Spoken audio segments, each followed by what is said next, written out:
Welcome to this webinar on the 12th of October, and it's 2 o'clock. We are likely to run some sort of a stimulus, if you like, around resilience and why it's so relevant to today's world, a little bit about our accreditation programme, and enough time for Q&A. So I should imagine that I've got a slide deck here. It will only last probably about 20-30 minutes.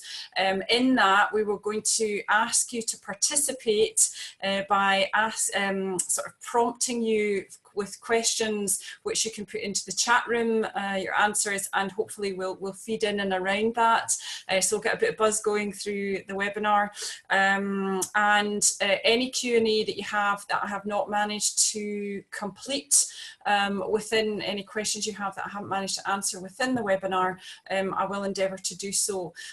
All of the slides that will be used will be sent out to you by Vicky along with the Q&A. And then any further questions you have about any of the resilience programmes or anything else, you're most welcome to come into either myself or to Vicky, probably Vicky in the first instance here. So without further ado, Jenny Campbell, I've been researching resilience for 10 years now. In fact, actually I had the ideas around it in 2002, so it's taken me quite a long time to get it up and running. But with 10 years of research around individual resilience, and also it's been going on now for about 3 years, 3 or even more, our research programme around team and organisational resilience. So I hope to offer you today some interesting ideas. I would really invite you to think about yourself here. I mean, what a joyful thing to be able to get through the course of an hour just for you. Think about that, grab it, make it your own. Many of you might be coaches, and I would encourage you to be thinking also on behalf of any of your clients. You might even want to think about one of them. Perhaps they are facing certain challenges, or perhaps their resilience is low. Perhaps they are high performers, but actually want to punch through to the next layer. So have another person in your head as we're going through this, and see what kind of ideas and questions come up for you on behalf of your clients as well. So I am going to ask you initially, what is resilience to you? And I want to take a little bit of time, just think about what it is. To give you a sort of starter for 10, these are two major themes that come up for us: well-being, and really the reason for it being named resilience is because people aren't feeling well, and in fact they're feeling stressed. So that's the first sort of domain, and the other is on performance, particularly around tough challenges and change, capacity, priorities, and people feeling overwhelmed. So many people start with this, but actually in reality they feel more like that. I'm wondering if you can give me your ideas, or give us, everybody, your ideas about what you think resilience is. If you can actually take that into the chat room, that'd be brilliant. Yep, coping, definitely. That's from Brona. Anyone else? Yeah, absolutely, about challenge. Lovely. So I hope everyone can see this. If they can't, you can actually just click on more in your control panel and have a look at the chat room. So bounce back ability, lovely word, balance. And here's one from Karen, being adaptable, which is a very interesting thing. And we would agree with that. All of these things are there. Remaining positive. Having a laugh at the hard time, in the middle of the hard times. So I want to offer you remaining positive during negative times, absolutely. Anyone else, for anyone else?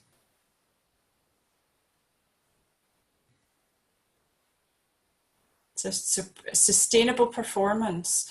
So one of the things we know from the research is that performance is underpinned by resilience. Okay, so if you have resilience underneath it, you're actually able to perform, and it really shifts you from a reactive to a proactive style. Okay, and that's really, really key. Anyone else? For anyone else? So there's quite a lot here, and we've got coping and bounce back and tough times and control. I'm going to show you the kind of typical words that come up when we ask people in the room, you know, in a workshop or in a conference, what do they think it is? And you get this kind of thing.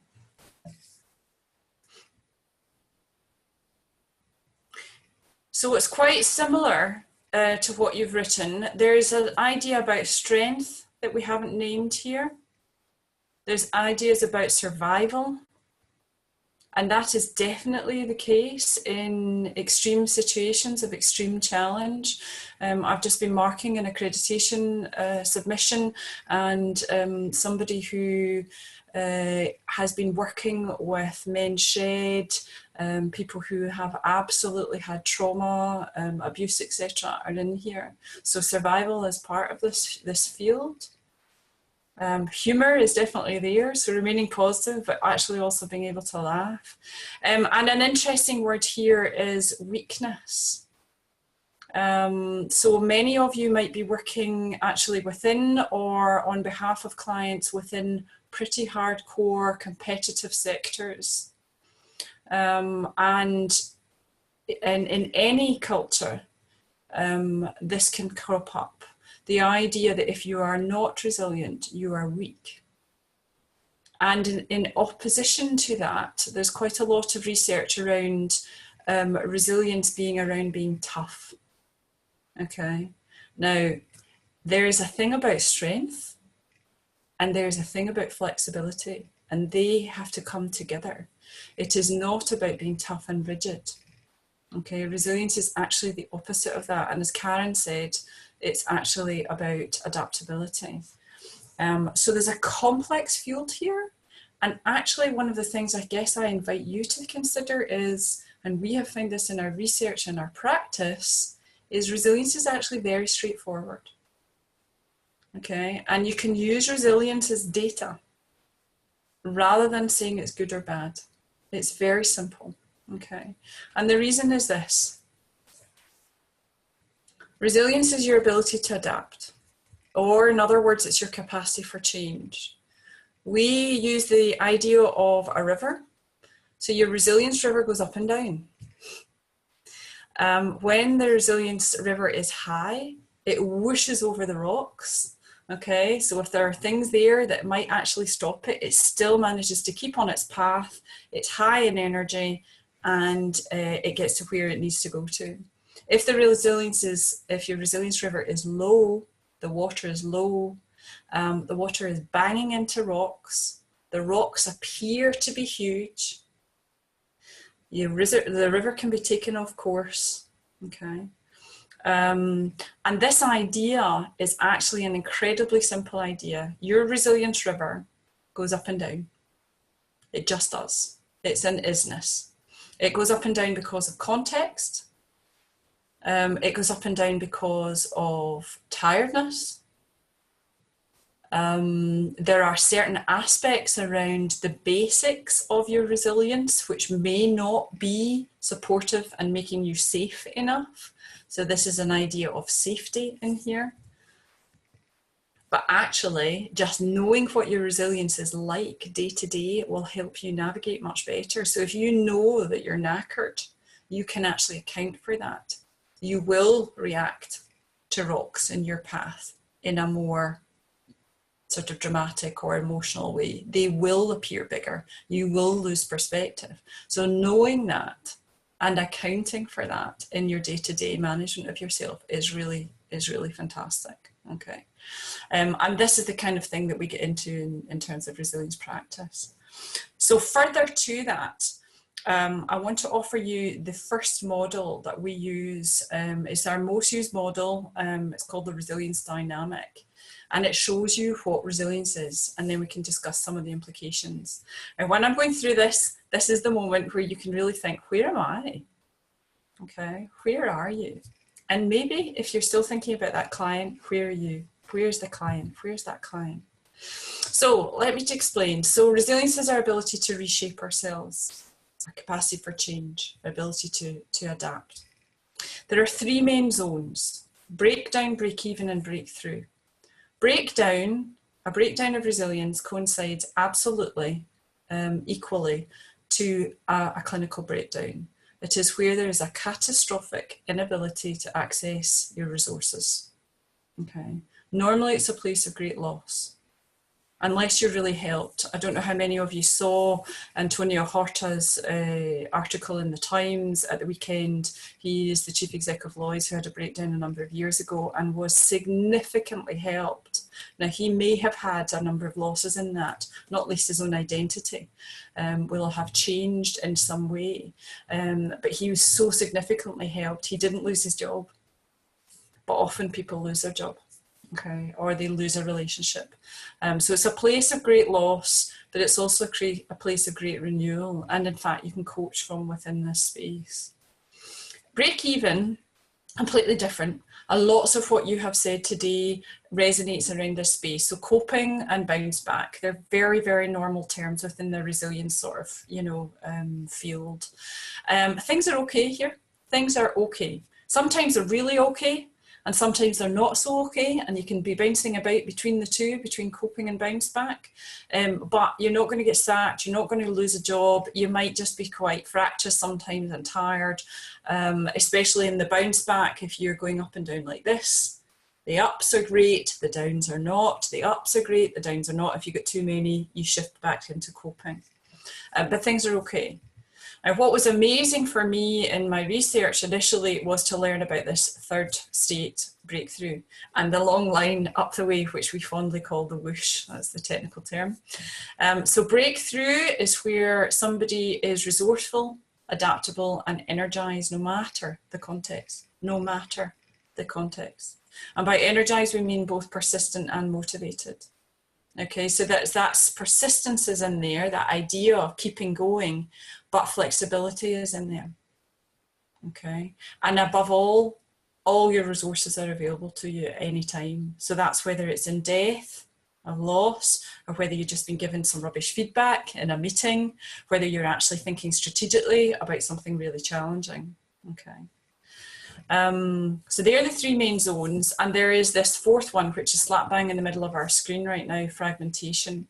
So this was discovered kind of in our research really about 2012, so a few years after the initial publication. So pre-breakdown, there is a breaking up stage. Fragmentation, we call it, and it's where things start to crack up a bit. Your health goes, you know, repeated colds, repeated flu, that kind of thing. Relationships go, you know, you might be really fractious at home, you might be having arguments. This whole resilience dynamic actually applies to both individual teams and in fact to communities, organizations, any collective. You can actually start to map things against this kind of idea. And in fragmentation in teams, you see it, you see elephants in the room not being named, factions within teams, etc. So it gives you a flavour, right? And you could see this line from breakdown all the way to breakthrough as being a safety line. So the more safe you are in your own 2 feet, the higher your resilience will be, and that's no matter the context. So I'm wondering if you've got ideas about where you might be or where your clients might be. And you could, if you're up for it, you could share them also in the chat room.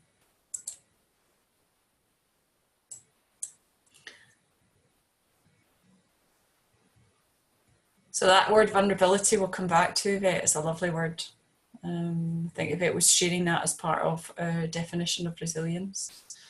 Everybody kind of have a flavour of where they might be.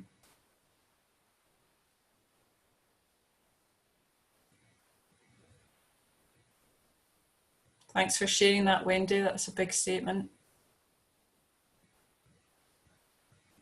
Yeah.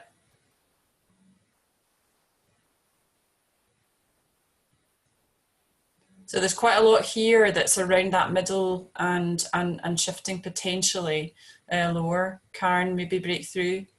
That's an incredible place to be. And if you learn to how you get to breakthrough, even if you go back up and down, you can get back up again. Into fragmentation, break even client and fragmentation. Now, you are answering the question that we set in the webinar. Why is this so relevant? Because of these. The world is very demanding right now. The world is in a lot of fragmentation. So if we looked at our world systems along this graphic, we would find a lot of our systems and our trust in the systems are actually breaking down, and we're in fragmentation. Okay. And that's a lovely thing, Lorna, in different places, depending upon where you are, absolutely normal. So many people are in one place in work and another in home life, or indeed one part of their work they're feeling great and another they're not. With certain people they're feeling good and with others they're not. So it's quite often you can find yourself in different places. And I guess part of the invitation of this webinar is to actually notice that and to consider for yourself, what are the conditions for when it's higher? Okay, what are the conditions for when it's higher? And start to really put your awareness to that, okay? So we have many people here who are in this kind of coping fragmentation, quite tricky. Some of you through into break even and bounce back. One or two of you might be higher than that along that whoosh and upwards. Yep, and interesting what you're saying, Hugh. The so what of resilience is pretty strong here. So I'm going to ask you, since you're also brilliant on chat, where do you think the zone of stress is highest? Indeed, agree, Hugh. And just to, Hugh has put something in about an interesting reflection of Brexit negotiations, which appear far from creative. Actually, on that line on the whoosh and up at breakthrough, that little extra piece on the diagram of undo, redo is people resolution. Okay, so Sheryl Sandberg might call it plan B. That's coming back from trauma. She had a loss of her husband and an extraordinary story. But actually people who are at breakthrough will be resolutioning all the time. They'll be doing it all the time. They'll just expect to have to do it. And part of actually resilience in its fullest sense is it unlocks a creative mindset. Not just solution finding, but genuine creativity, sort of free creativity, if you like. So it's wonderful. So I'll come back to this question of where do you think the highest stress is? Anyone for anyone? Which zone would you say has the highest stress? And you can put that into the chat. Break even. Yeah, can be. It's not exactly the same fragmentation, and Yvette has got it. It is in fragmentation. So, and why? Breakdown, you'd think there was tremendous stress. But breakdown, somewhere there is a sort of watershed. It becomes more clear, more transparent that something really, really is wrong. And there's a huge relief associated with that. There is loss, there is difficulty, but in fact somebody almost doesn't have the capacity for what we would name as the stress reaction as opposed to stressors. So let's just separate that out. The fight, flight, freeze or appease reaction that you can get is absolutely in the domain of fragmentation, and especially if you're running up from coping to breaking up. So coping to fragmentation all the time. Yeah. And as Emily says, you're watching everything and you're trying to fix it all, okay? Because of that, it is the place where people seek the highest control. And in fact, there's a high level of rigidity in that, okay? Especially if somebody is there in a chronic way. So they will be control freaks. As a recovering control freak, I can definitely put my hands up to that. Okay. So too much control is not always healthy. And in fact, those with the highest resilience up that whoosh and towards breakthrough will actually control the things they can and will really, really honestly let go of the things that they can't. Okay, and their investment is to be adaptable to change rather than try and control it all.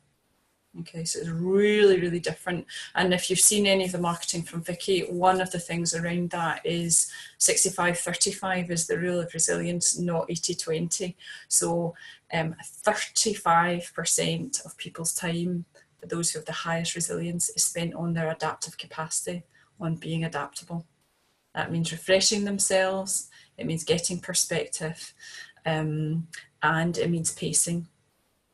And they start to see things coming down the line much earlier. And before it's risen to be an ugly issue or a problem or a crisis to handle, they've smoothed it out.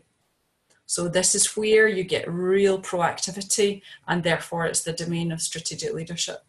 Okay, so for anyone who's working at the strategic level with leaders, this is the work. It's the work of bounce back upwards.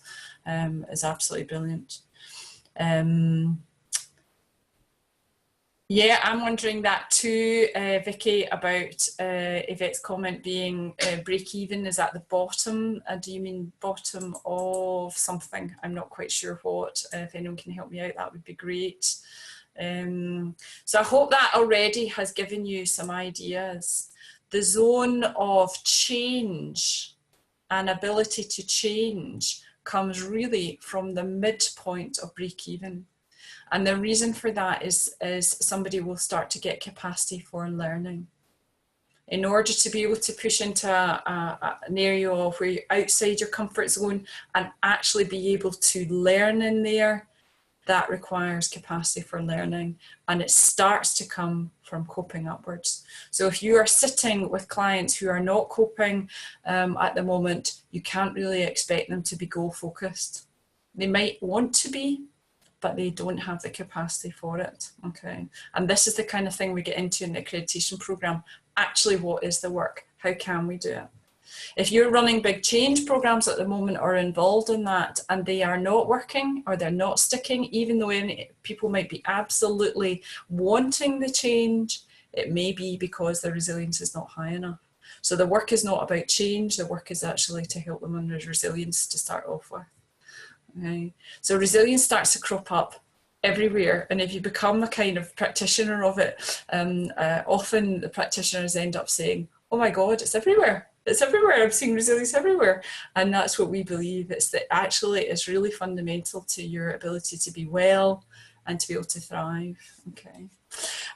So I just want to emphasize, I'm going to go back into the slides and come out of chat, this area here. Okay. So there is change possible at breakdown, but the most difficult area for coaches to work on is where there's chronic coping or chronic shifting from coping to fragmentation. It's really tough, and there's work that directly can affect a client to be able to build a capacity for that, particularly around being able to be present and their energies. Okay.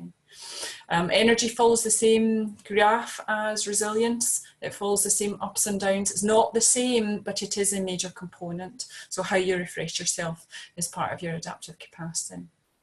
So I hope that's given you a flavour, and you start to see the world and different systems, either individual, teams, organisations, through this lens. You can learn a lot. So for example, if people are not appearing confident about what they are about or what they are wanting, it is likely to be a resilience issue. Okay, so confidence is an outcome of resilience. That's quite a thought provoker for you. I want to just take you through 3 examples.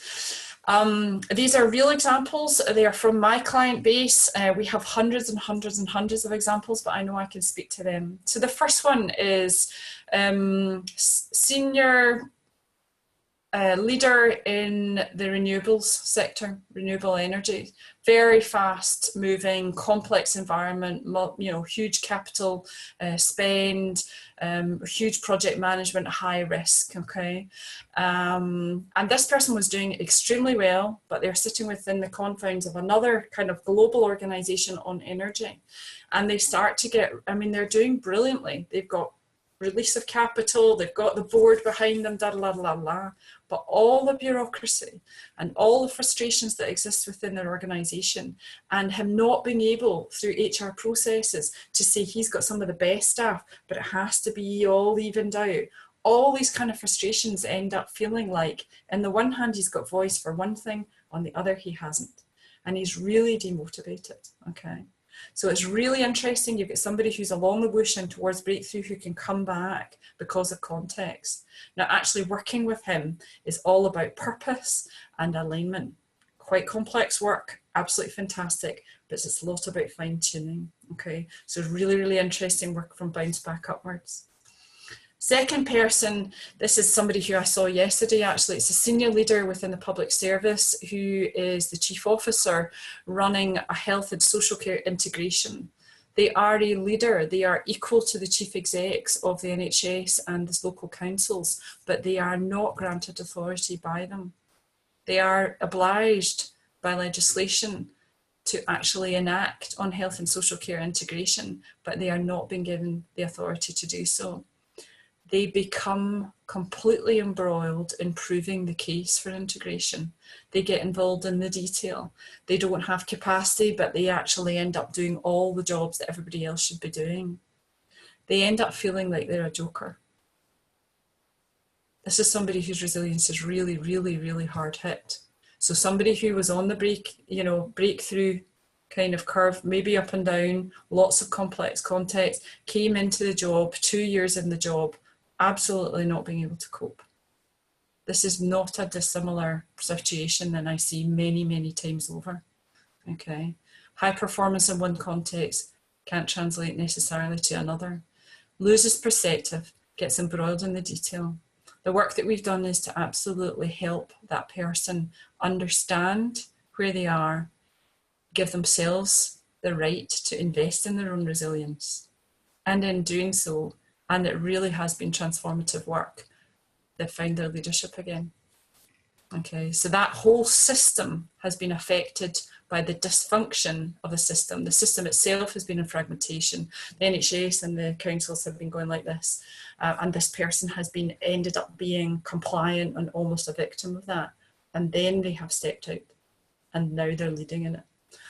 So there's quite complex things that are going on, and by God, they need their resilience through and through for it. So the work continues, but what an incredible thing to do.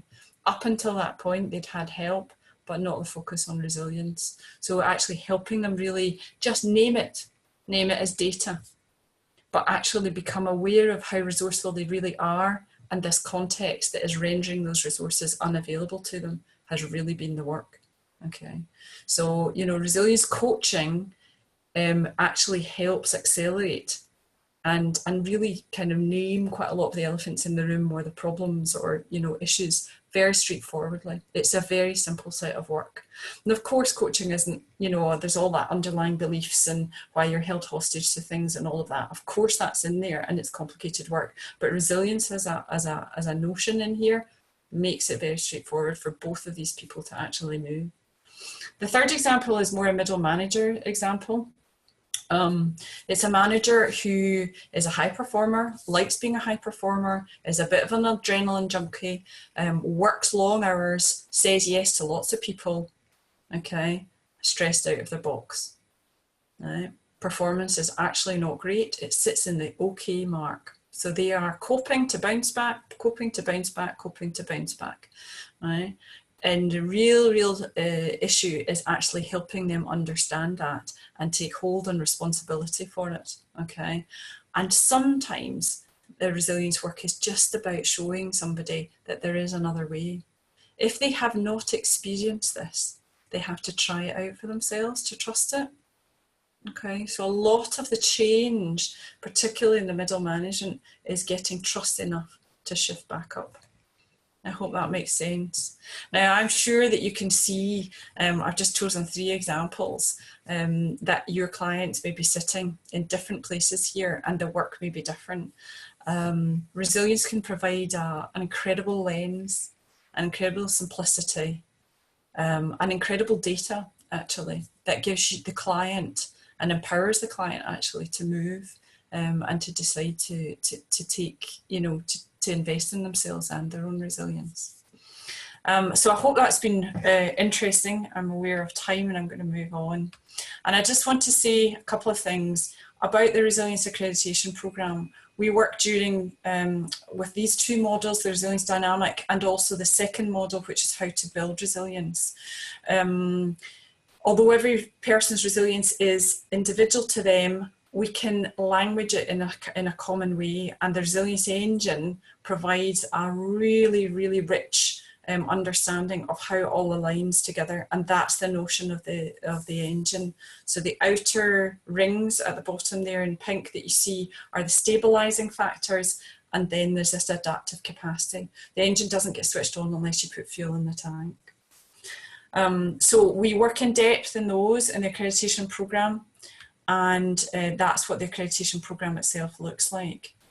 So if you're working in change, this stuff really matters.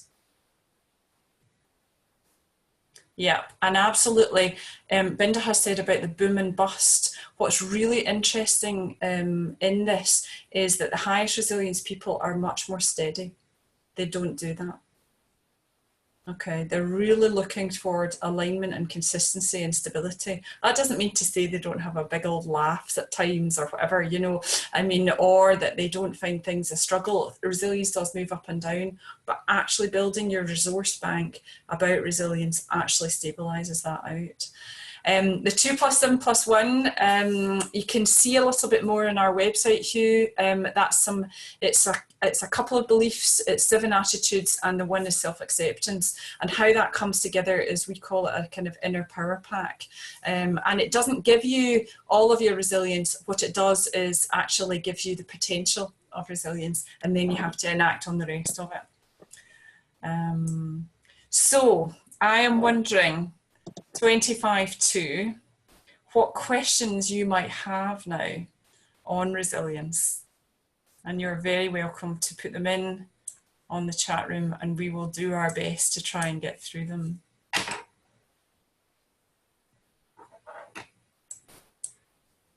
Yeah, so the accreditation, Emily, the Resilience Engine owns the IPR, the intellectual property of all these models and the associated tools underneath it. You are granted a renewable 3-year license to practice in your way, in your style. So these models are integrative models. We don't claim the space underneath it. You'll still do normal coaching work around beliefs and values, etc. It's more of how you bring that overall into an integrative kind of way of thinking on behalf of your client. It's you getting, it's like MBTI, is you getting accredited, not the organisation. Okay, so I hope that's answered that. Any other questions?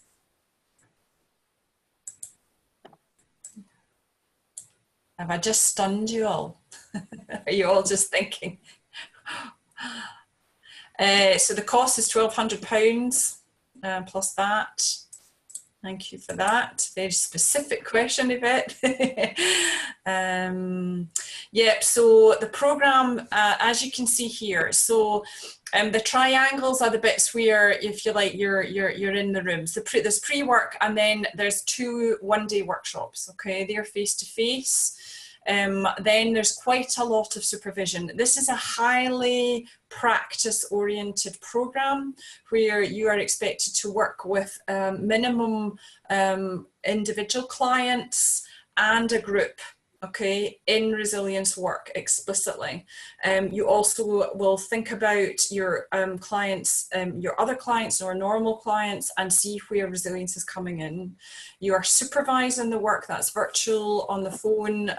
You have 2 supervision sessions, and we have 3 group sessions as well. And underpinning all of that is an incredibly rich set of conversations that are now managed under Slack for the group. So the group this year has been getting into things like systemic issues, the menopause, sleep, complex issues about internal coaching versus, you know, the system that you're operating within, etc. So the overall program is quite light touch in terms of face-to-face, but is actually quite rich overall, and normally takes about 8 months. So we start in January. You have 2 submission dates, the end of June and the end of August. And we aim for graduation in November with a big glass of champagne. And mindfulness is completely part and parcel of how we operate Yvette.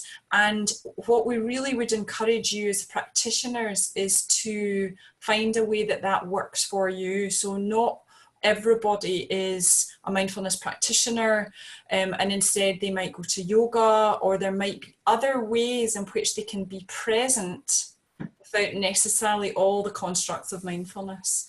It's only once a year, and I think Vicky can confirm the dates. It's the end of January, maybe the 26th, but Vicky will confirm that in email coming out. We take a maximum of 15 people. And yeah, great, midlife transition time, brilliant. I mean, you know, all of that. By the way, we have practitioners who have taken this into the youth. We've got practitioners who brought it into schools. We've got practitioners who brought it into social enterprise. It's gone out there. So really thrilled with it. And it is really very interesting to work with different kind of peoples. So what you need to do is prove your fluency across the different zones of the resilience dynamic. And because of that, you might have to end up working with different kind of people. After the 3-year license ends, you just have to put a resubmission of how you're keeping your practice up to date with it. So, you know, thanks very much, Alison. Thank you for that. I hope it's been thought-provoking for you, and that you're walking away wondering, you know, how you could support your resilience and your conditions for it.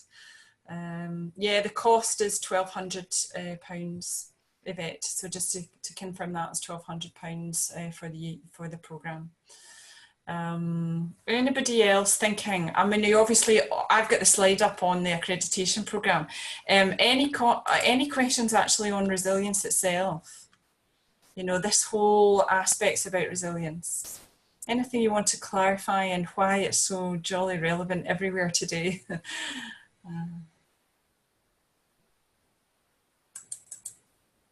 You're all very brilliant on the chat. It's really helpful. I mean, if there aren't any questions, we will close early. It's really fine. And normally we run these things, we have an hour slot, but we run it for 3/4 of an hour.